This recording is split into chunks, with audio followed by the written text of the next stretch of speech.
भाई पीरकोट की शेरनियां इधर मौजूद है। सबको अस्सलाम वालेकुम।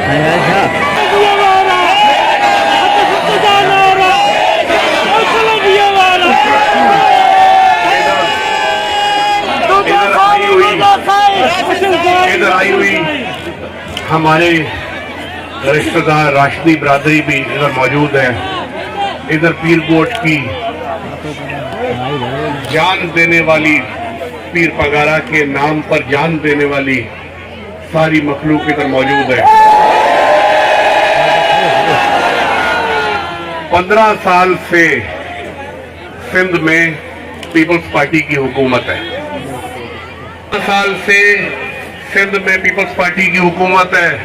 पहले ये पार्टी बहाने करती थी कि हमें मौका नहीं मिलता, हमें 2 साल मिलते हैं, 15 महीने मिलते हैं।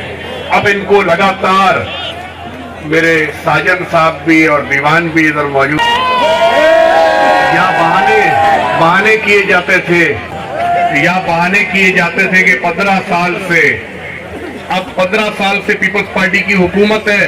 दुनिया चांद पे पहुंच गई, कंप्यूटर का दौर आ गया, अलग अलग सियारों पे इंसान पहुंच रहा है, और सिंध के गांवों में ड्रेनेज सिस्टम नहीं है, नालियां नहीं है। कितनी शर्म की बात है पीपल्स पार्टी के लिए, कितनी शर्म की बात है। कच्चे से अगर कोई आदमी अपनी मेहनत मजदूरी से थोड़ा पैसा कमाता है तो कच्चे से चिट्ठियां पर्चियां पहुंच जाती है कि मंथली भेजो, नहीं तो तुम्हें नहीं छोड़ेंगे। मतलब हमारे सिंध के लोगों को साहिब हैसियत होने का भी कोई हक नहीं है। 15 साल से ये हुक्मरानी करते आ रहे हैं। बेनजीर साहिबा के दौर में कभी हमने नहीं सुना था, बचपन में भी, कि पीपल्स पार्टी पैसों में नौकरियां देती है। आज वो पीपल्स पार्टी नहीं रही, आज कोई और है। ये कोई ग्रुप है, कोई गैंग है जो पैसों में नौकरियां देता है। 35,000 ऑर्डर सिंध में लोकल गवर्नमेंट ने 2012 और 13 में जाली ऑर्डर दिए और लोगों से पैसे वसूल किए। उन पैसों का हिसाब आज तक नहीं हो सका। आप ये देखते हैं कि पहले सिंध का आदमी सिंधी टोपी पहन के जब कराची जाता था तो कराची के लोग बड़े मुतासिर होते थे कि अंदरूनी सिंध से, अंदर खैरपुर से, सांगड़ से, घोटकी से, लाड़काना से हमारा सिंधी भाई आया है। अब कराची में सिंधी और महाजर, जो सिंधी बोलने वाले हमारे महाजर भाई हैं, आप लोगों की इज्जत इतनी खराब कर दी गई है, इतना कम कर दिया गया है उसको, कि कराची के चारों तरफ पीपल्स पार्टी की हुकूमत ने लोगों से पैसे लेकर उनको जाली शनाख्ती कार्ड, जाली डोमिसाइल और जाली खाते बना के दिए। अफगानिस्तान के लोग कराची के चारों तरफ अफगानी बैठ गए हैं। अब वो सिंधियों से भी लड़ते हैं और महाजरों से भी लड़ते हैं। अब आप लोग मुझे बताएं, आप लोगों की इज्जत को कितना बड़ा फर्क पड़ा है। पहले सिंधी टोपी की बड़ी इज्जत हुआ करती थी, अब हमारी इज्जत में कमी दिन बर दिन होती जा रही है, क्योंकि हमारे हुक्मरान करप्ट हैं, हमारे हुक्मरान बेवफा हैं, हमारे हुक्मरान हराम की दौलत कमाते हैं, हमारे हुक्मरानों ने सिंध को तबाह किया है। हम पंजाब जाते हैं, सादकाबाद, रहीम यार खान, बावलपुर देखते हैं, और जब हम सिंध में आते हैं फिर हम खैरपुर, लाड़काना और सखर देखते हैं, तो जमीन और आसमान का फर्क नजर आता है। हमारे सिंध के शहरों में हीरोइन से भी ज्यादा खतरनाक आइस का नशा बहुत ज्यादा फैल चुका है। हमारे नौजवान तबाह हो रहे हैं, और ये आइस का नशा पुलिस की सरपरस्ती के अलावा चल ही नहीं सकता, इसमें हमारी पुलिस मुलविस है। सिंध गैरतमंद लोगों की धरती है। सिंध की धरती पे फांसी के अड्डे खुलेआम चल रहे हैं, उनकी पुलिस मंथली ले रही है। पुलिस को कंट्रोल करना किसकी जिम्मेदारी है? हुक्मरानों की। जिनकी हुकूमत है उनका जिम्मा है पुलिस को कंट्रोल करना। हमारे मुख्तियार कार, तपेदार इतने करप्ट हो चुके हैं कि कोई मजबूरी में अपने 10वें से 20वें से 1 एकड़ जमीन बेचता है अपनी वालदा के इलाज के लिए, अपने बच्चों के इलाज के लिए। अगर जमीन बेचता है 20 लाख रुपए में तो 5 लाख रुपया तपेदार पटवारी मांगता है कि तुम्हारे खाते पे नोट लगा हुआ है और ये हमें ऊपर तक पैसे भेजने पड़ेंगे, कहते हैं ऊपर तक। अब हम क्या सोचे, स्कूल, हमारे देहातों में स्कूल हैं, उनमें बाथरूम्स नहीं है, तो बच्चों को अगर स्कूल जाते हैं बाथरूम की सहूलत नहीं है तो क्या माशरा हमें बना के दिया है हुक्मरानों ने 15 सालों में। हमें कोई हादसा हो जाए, मेरे पास 2-3 दिन पहले एक आदमी आया, उसको पथरी थी गुर्दे में, वो दर्द से तड़प रहा था। वो मुझे कह रहा था, साईं मेरी पथरी के ऊपर 50,000 रुपया इलाज पे खर्च होगा। मैंने उसको कहा ठीक है 50,000 तुम्हें देता हूं, लेकिन फिर मैंने सोचा इस तरह कई लोग बीमार हैं, कितनों को हम अपनी जेब से पैसे देंगे।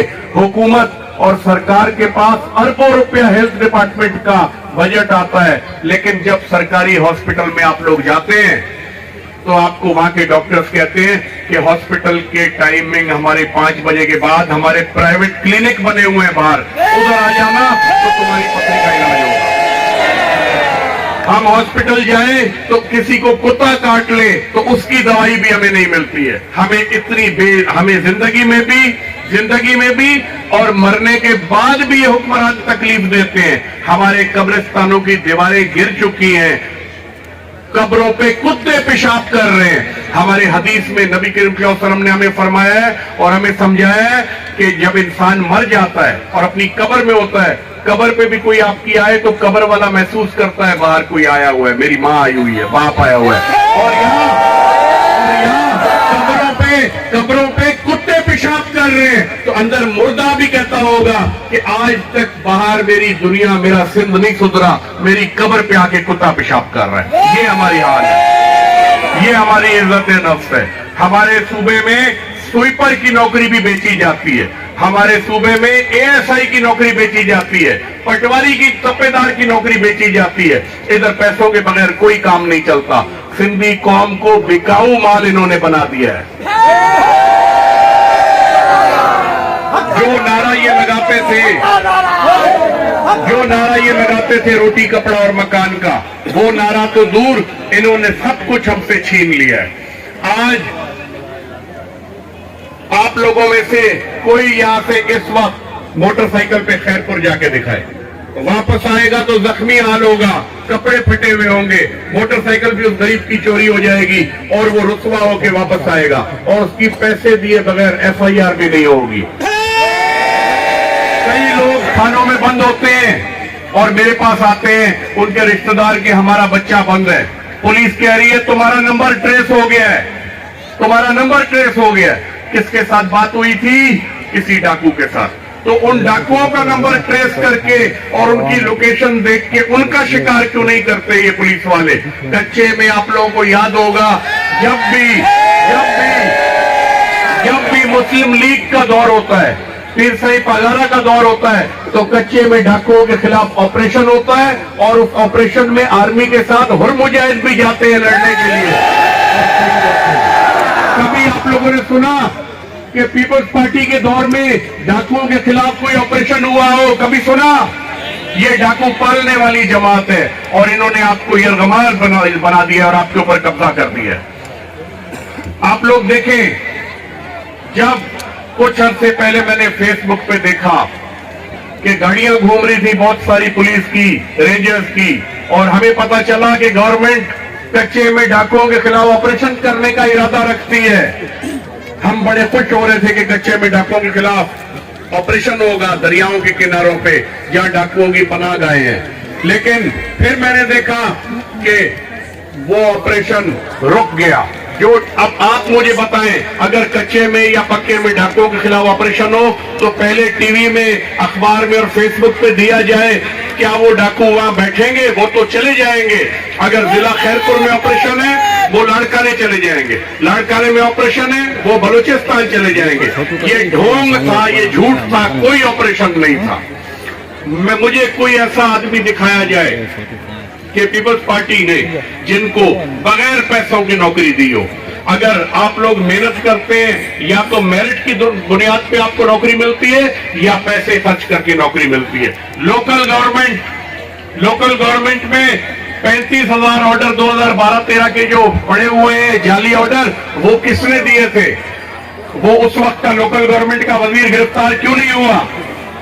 आप लोग देखें कि कराची में जो अफगानी बिठाए गए हैं, हम कराची सिंधियों के सर का ताज है, और कराची में अफगानी बिठा दिए गए हैं आपको रुस्वा करने के लिए। उन अफगानियों का सरदार कौन कहलवा रहा है? पीपल्स पार्टी का एक लीडर झूठ मूठ का पटका पहन के और कह रहा है मैं अफगानियों का सरदार हूं। खाता पीता सिंध का है और कहता है मैं अफगानियों का सरदार हूं। तो वो चला जाए अफगानिस्तान, इधर हमें क्यों लूट रहा है?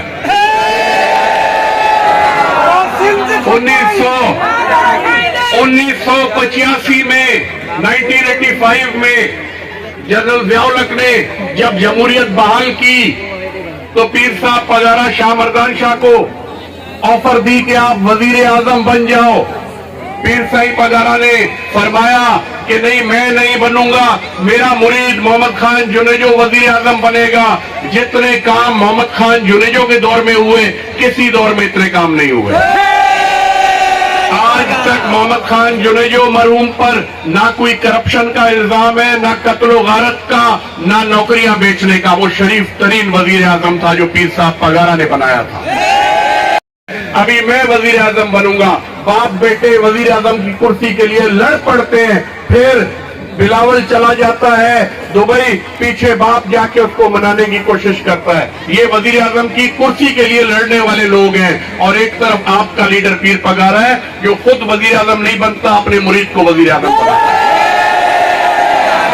हमारे चाचा सैयद अली गौर शाह साहब, पीर सईद शाह मर्दान शाह के बेटे, साबिक वफाकी वजीर, खिदमत करने की नीयत से पाकिस्तान पीपल्स पार्टी में गए थे।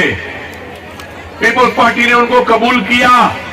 आपके मुर्शिद, आपके रहबर पीर सईद शाह मर्दान शाह को तकलीफ देने के लिए उसके बाद सैयद अली गौर शाह को घुमा घुमा के रुसवा करके वापस भगा दिया। जब पीर पगारा के बेटे अली गौर शाह को पीपल्स पार्टी कुछ ना दे सकी तो सिंध के दूसरे लोगों को क्या देगी पीपल्स पार्टी, मुझे बताएं। मैं अपनी राष्ट्रीय बिरादरी को भी कहता हूं, मैं सिंध के सारे जवानों को, सारे बुजुर्गों को, सारी औरतों को ये कहता हूं कि इनकलाब कैसे आता है? इनकलाब जब तक आप लोग हिम्मत नहीं करेंगे, हिम्मत मर्दा मदद खुदा, तब तक नहीं आ सकेगा। मैं हुकूमत को, निगरान हुकूमत को, मैं इलेक्शन कमीशन को ये बताना चाहता हूं कि अल्लाह ना करे, खुदा ना खास्ता, अगर ये इलेक्शन भी पिछले इलेक्शनों की तरह चोरी हो गया, अगर ये इलेक्शन पिछले इलेक्शनों की तरह चोरी हो गया और इस इलेक्शन में धांधली हुई, इस इलेक्शन में बैलेट पेपर्स, बैलेट बुक्स अगर उनको दी गई, अगर उनके हक में रिजल्ट गलत तरीके से दिए गए, तो हम ये इलेक्शन कबूल नहीं करेंगे। हम पीर साईं पगारा को अर्ज करेंगे कि मौलाना फजलुर रहमान साहब भी हमारे साथ होंगे, राशिद महमूद सुमरो साहब हमारे साथ होंगे, सरदार मौजम अब्बासी साहब हमारे साथ होंगे। हम लोग जैसे हैदराबाद में पीर साईं पगारे का जलसा था, उससे 11 गुना बड़ा जलसा करके कराची में धरना देके बैठेंगे। कमू शहीद के बॉर्डर से लेके कराची तक सड़कें बंद हो जाएंगी, ट्रेनें बंद हो जाएंगी, एयरपोर्ट बंद हो जाएंगे, ट्रांसपोर्ट बंद हो जाएगा, किसी को परिंदा भी नजर नहीं आएगा। क्या पीर साईं पगारा इलेक्शन के बाद अगर ये इलेक्शन चोरी हो गए और धरने की कॉल दे तो आप लोगों में से कितने लोग चलेंगे कराची धरना देने के लिए? हम कराची चल के हर हद तक जाएंगे, हम भूख हड़ताल तक भी बैठेंगे। जब तक हमारी जान न चली जाए तब तक हम सिंध की आवाम की खातिर भूख हड़ताल में बैठे रहेंगे। हमारा जद्दी पुश्ती ये काम है।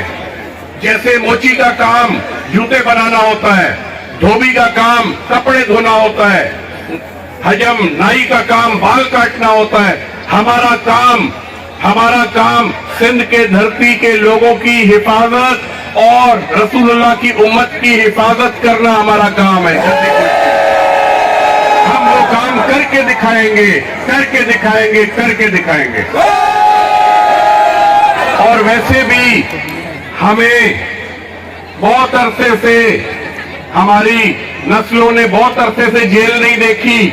हमें बड़ा शौक है, मैं खुलेआम कहता हूं, हमें बड़ा शौक है, मुझे बड़ा शौक है, तुम लोगों की खातिर मैं जेल जाने का बहुत शौक रखता हूं। और इंशाअल्लाह अल्लाह मेरा ये शौक पूरा करेगा, मैं तुम लोगों की खातिर जेल भी जाऊंगा। और मुझे यकीन है जेल जाने का सवाब हज के सवाब के बराबर होगा जब मखलूक की खातिर और लोगों के हकूक की खातिर हम जेल जाएंगे। मुझे आप लोगों पे यकीन है, जब से मौजूदा पीर साहब सैयद सिबगतुल्लाह शाह साहब राजा साईं जब से पीर पगारा बने, तब से हम ऑपोजिशन में हैं। मौजूदा पीर साहब ने हुकूमतों की सारी ऑफरें ठुकरा दी, हम ऑपोजिशन में हैं। ऑपोजिशन वालों को कोई फंड नहीं मिलता कि तुम लोगों की खिदमत हो सके। हमारा इलाके को ऐसे समझा जाता है जैसे हम कोई इलाका गैर है। जहां जहां पीर साहब के चाहने वाले हैं उन्हें इलाका गैर समझा जाता है। इस वक्त सिंध के खानदानी लोग, सिंध के गैरतमंद लोग हमारे साथ खड़े हैं। इस वक्त आज की ऑपोजिशन की मिसाल करबला की तरह है। आज हम ये समझ लें कि करबला में खड़े हैं।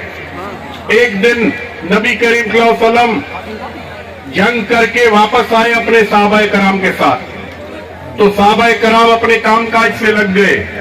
कोई आराम पे चला गया, कोई अपनी खेती बाड़ी के लिए चला गया, कोई अपने कारोबार के लिए चला गया।